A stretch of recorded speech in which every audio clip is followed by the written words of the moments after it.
Hello guys, അപ്പോൾ ഞാൻ ഇന്ന് എവിടെ പോകാൻ പോകണമെന്നുള്ളത് നിങ്ങൾക്കറിയാമോ? ഞാൻ പറഞ്ഞു തരാം കേട്ടോ, ഇപ്പോഴല്ല. അപ്പോൾ നമുക്ക് ഡ്രസ്സ് ഇടാം. ഞാൻ ഈ ഒരു പാൻറ്റും ടോപ്പുമാണ് എടുത്തിട്ടുള്ളത്. കുറേ നേരം നോക്കിയിട്ടാണ് ഇതിട്ടത്. അങ്ങനെ ഞാൻ കുറേ നേരം നോക്കി, ഇത് ഓക്കെ അല്ലേ അങ്ങനെ ഇത് ഓക്കെ ആക്കി. പിന്നെ ഞാൻ മോയ്സ്ചറൈസറാണ് കേട്ടോ ഗേസ് ഇടുന്നത്. മോയ്സ്ചറൈസർ ഇടാതെ വെളിയിറങ്ങാൻ പറ്റത്തില്ലല്ലോ. എനിക്ക് കുറച്ച് ഓയിലിയും ഡ്രൈയും കൂടെ ആയിട്ടുള്ള സ്കിന്നാണ്. അപ്പം ഞാനതൊക്കെ ഇടും. പിന്നെ സൺസ്ക്രീൻ ഇല്ലാതൊരു ജീവിതമില്ല. അങ്ങനെ ഞാൻ സൺസ്ക്രീൻ ഇടും ഗൈസ്. കാരണം നല്ല വെയിലാണ്. അത് നിങ്ങൾക്ക് പിന്നീട് മനസ്സിലാവും എത്ര വെയിലാണ് ഞാൻ ഇറങ്ങാൻ പോകുന്നതെന്ന്. അങ്ങനെ സൺസ്ക്രീനൊക്കെ ഇട്ട് സെറ്റായി കഴിഞ്ഞ് കഴിഞ്ഞാലാണ് പിന്നെ അടുത്ത കലാപരിപാടി. അതാണ് ഗൈസ് പൊട്ടിടൽ. അതെനിക്ക് ഒരിക്കലും പറ്റത്തില്ല. പക്ഷെ എങ്ങനെയൊക്കെ ഇന്ന് ഓക്കെ ആയി.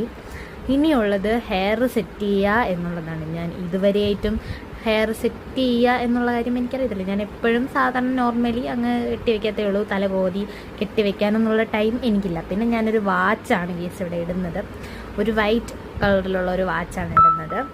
കണ്ടു, അതിൻ്റെ പട്ടിഷ ചെയ്യണത് കൊള്ളാമല്ലേ? ചെയ്യുന്നില്ലേ? ഇനി ഞാൻ ചെയ്യാൻ പോകുന്നതാണ് തലമുടി കെട്ടിവെക്കുക. എനിക്ക് അഴിച്ചിടുന്നത് തീരെ ഇഷ്ടമല്ല. പിന്നെ ഇട്ടാലേ കൊള്ളാളൂ എന്ന് എല്ലാവരും പറയും. പിന്നെ ഞാൻ ഈ ഒരു ലിപ്സ്റ്റിക്കാണ് ഗേസ് ഇടുന്നത്. ഇത് ഇട്ട് കഴിഞ്ഞുള്ള പ്രശ്നം എന്ന് പറഞ്ഞു കഴിഞ്ഞാൽ ഇട്ടത് ഒരിക്കലും അറിയില്ല. ന്യൂഡ് കളർ ഷെയ്ഡാണ്. ന്യൂഡായതുകൊണ്ട് എനിക്കൊരിക്കലും അത് എൻ്റെ ലിപ്പായിട്ട് നല്ല മാച്ചായിട്ടുള്ളതാണ്. ഇട്ടതും ഇടാത്തതും എല്ലാം ഒരുപോലെയാണ്. പിന്നെ എൻ്റെ ലൈഫിൽ നിന്ന് ഇതുവരെയും ഇറങ്ങി പോകാത്തൊരു സാധനമാണ് കണ്ണാടി. ഇത് എപ്പോഴും കൂടെ കാണും. അങ്ങനെ അത് കുറച്ച് പിറക്കി വെക്കാറുണ്ട്. പിന്നെ എന്താണെന്ന് വെച്ച് കഴിഞ്ഞാൽ പിന്നെയും ഞാൻ എൻ്റെ ഷോ ഇറക്കാൻ വേണ്ടി വീണ്ടും തലമുടി കെട്ടിയതയച്ചു. ഇതാണ് ഗീസ് എൻ്റെ ലാസ്റ്റ് ലുക്ക്. ഇനി നമുക്ക് ഈ ഒരു സൈഡും എടുത്തുകൊണ്ട് ഇറങ്ങാം. അങ്ങനെ ഗേസ് ഞാൻ വീട്ടിൽ നിന്ന് ഇറങ്ങിക്കുവാണ്. ഇനി നമ്മൾ ഇവിടെ നിന്ന് ബസ് സ്റ്റോപ്പിലോട്ട് പോവാണ്. അപ്പോൾ ബസ് സ്റ്റോപ്പ് എത്തി. ഇതാണ് ഗേസ് വലിയർത്തല ബസ് സ്റ്റോപ്പ്.